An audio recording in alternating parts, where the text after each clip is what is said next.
ስራ ያልተሳካላችሁ ወጣት ወንዶች በአቋራጭም በልዋጭም በአማራጭም ብዙ ሁኔታ ላይ መምጣት ስትችሉ ያልመጣችሁ ሰዎች እግዚአብሔር አምላክ ንጽህናችሁን የሚመሰክርበት ዓመት ነው። የልባችሁን ቅንነት፣ የእጃችሁን ቆሻሻ አለመሆን እያንዳንዱ ምነግራችሁ ቃል ይሄን ቃል ዶንት ፎርጌት። እግዚአብሔር አምላክን በታማኝነት እንዳገለገላችሁ እጃችሁም ንጹህ ልባችሁም ንጹህ እንደሆነ በማንም ላይ አመፅ እንዳላደረጋችሁ እግዚአብሔር አምላክ የሚመሰክርበት ዓመት ይሆናል። የሚመሰክርበት ዓመት ይሆናል። ለምሳሌ የመኪና ካሳ ኢንሹራንስ በሚከፈላችሁ ጊዜ ስትገጩና ስትገጩ አንድ አይደለም። አያችሁ፣ መጥቶ ትራፊኩ አረጋግጦ ንጹህ መሆን ይመሰከርና ስለዚህ ይህ ዓመት ብሎኛል ጌታ የመለኮታዊ ካሳ ዓመት ነው ማለት። ለምሳሌ እናንተ ቤት ዝግ ማህፀን ይከፈታል፣ በዚህ ንጽህናሽ ይረጋገጣል። በዚህ ዓመት እግዚአብሔር የሥራ በር ይከፍትልሻል፣ ንጽህናሽ ይረጋገጣል። በዚህ ዓመት እግዚአብሔር አምላክ ከጉባኤ መካከል በማታውቂው ሰው በኩል ጠርቶ ቅባት በላይሽ ላይ ያፈሳል። በዚህም ንጽህናሽ ይረጋገጣል። እንደ ደከማችሁ ማትቀሩ፣ እንደ ለፋችሁ ማትቀሩ።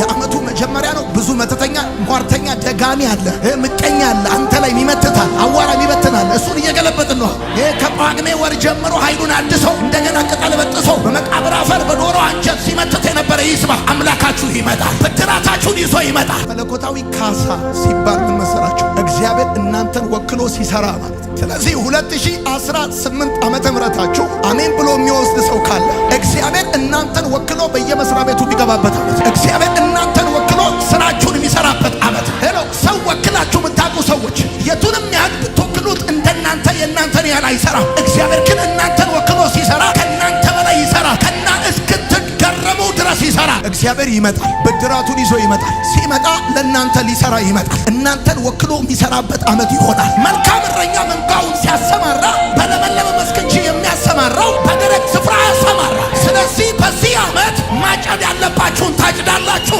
መስራት ያለባችሁን ትሰራላችሁ። እግዚአብሔር ያሰማራችኋል። ይህ ዓመት ከየትኛውም ጊዜ በተለየ መልኩ የታላቅ ጥንቃቄ ዓመት ይሆናል። የታላቅ ጥንቃቄ